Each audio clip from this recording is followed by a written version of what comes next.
கர்த்தருடைய நாமத்துக்கு ஸ்தோத்திரம் உண்டாவதாக. உங்களை நான் பார்த்ததிலே ரொம்ப சந்தோஷப்படுகிறேன். இன்றைக்கு என்னன்னா, நாம் எல்லாருமே படுகிற ஒரு கஷ்டம்தான் இல்லையா? ஏன் இந்த துன்பம் வருது, ஏன் நமக்கு இந்த பாடுகள் என்று நம்ம ஒவ்வொரு நாளும் வேதனைப்படுகிறோம். நமக்கு மட்டும்தான் இந்த பாடா அப்படின்னு நினைப்போம். ஆனால் நம்மளை காட்டிலும் அதிகமான பாடுகள் நிறைய பேர் பாட்டுட்ருக்காங்க.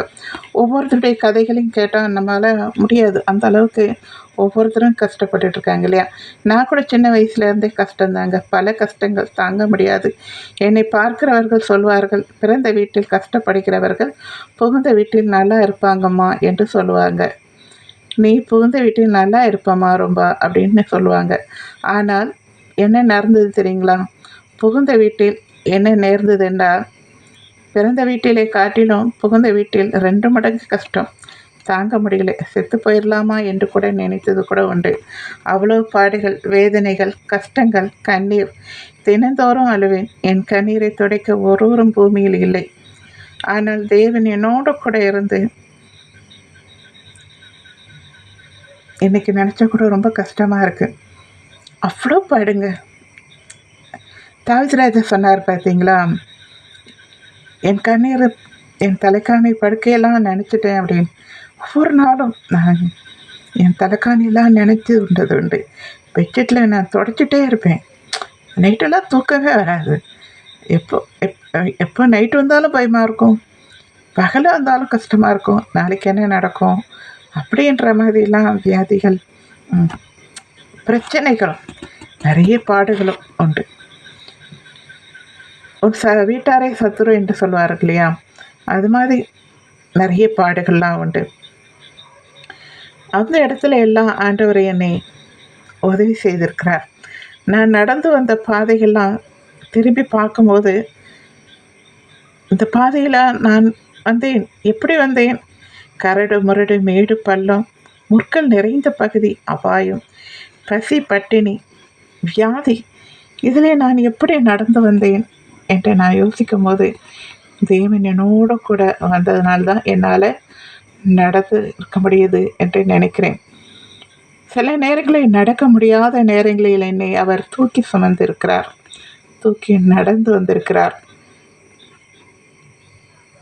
நாம் நினைக்கலாம், இந்த ஊர் சரியில்லை, நாம் இருக்கிற வீடு சரியில்லை, இந்த நாடு சரியில்லை, நாம் எங்கேயாவது போனால் நல்லா இருக்கும் என்று நினைப்போம்.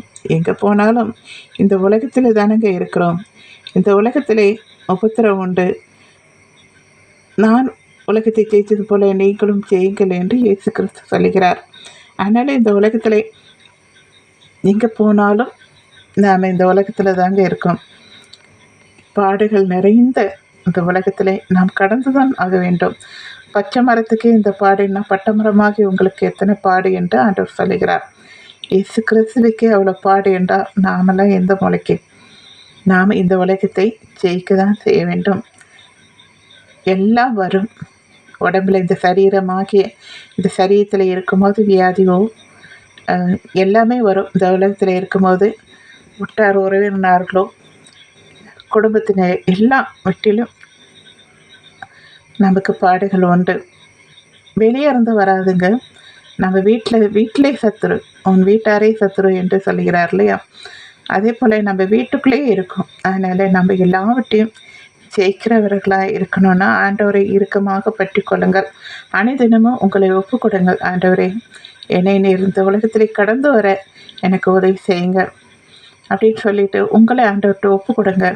என்னை கரம் பிடித்து வழிநடத்துங்க, என்னால் முடியல, என்னை நடக்க உதவி செய்யுங்க என்று ஆண்டவர்கிட்ட ஒவ்வொரு நாளும் நீங்கள் ஒப்பு கொடுங்க. நீங்களும் ஆண்டவரை இறுக்கமாக பற்றி கொண்டு அவருடைய வழியில் எந்த காரணத்தை கொண்டும் நாம் விசுவாசத்தை விடவோ கெட்டு போகவோ கூடாது, பாவத்தை செய்யவோ கூடாது. நாம் நன்மை செய்கிறவர்களாகவே நாம் எப்பொழுதும் இருக்க வேண்டும்.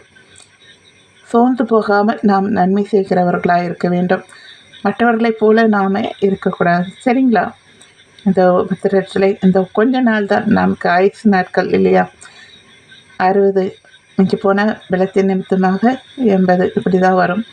எல்லோரும் இப்போ நிறைய பேர் சீக்கிரமாக ஹார்ட் அட்டாக் எல்லாமே இறந்துடுறாங்க. இந்த உலகத்திலே நாம் கடந்து போகிற நாள் சீக்கிரம்.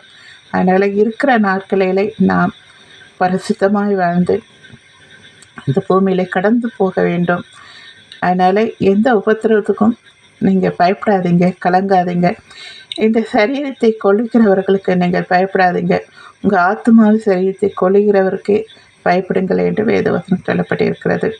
நாம் இந்த பூமியிலே பரிசுத்தமாய் வாழ்ந்து நாம் தேவனுடைய ராஜ்யத்தை சுதந்திரிக்கும் போது அங்கே பசி இல்லை, தாகம் இல்லை, கண்ணீர் இல்லை, வேதனை இல்லை, எந்தவித இதுவும் இல்லை.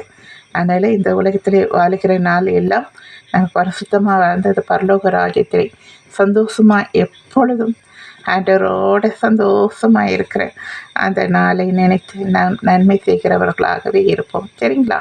இந்த உலகத்தை குறித்து நீங்கள் கவலைப்படாதீங்க. ஆண்டவரே என்னை வழிநடத்துங்க என்று ஒவ்வொரு நாளும் நீங்கள் ஆண்டவர்கிட்ட ஒப்பு கொடுங்க. சரிங்களா? தேங்க்யூ.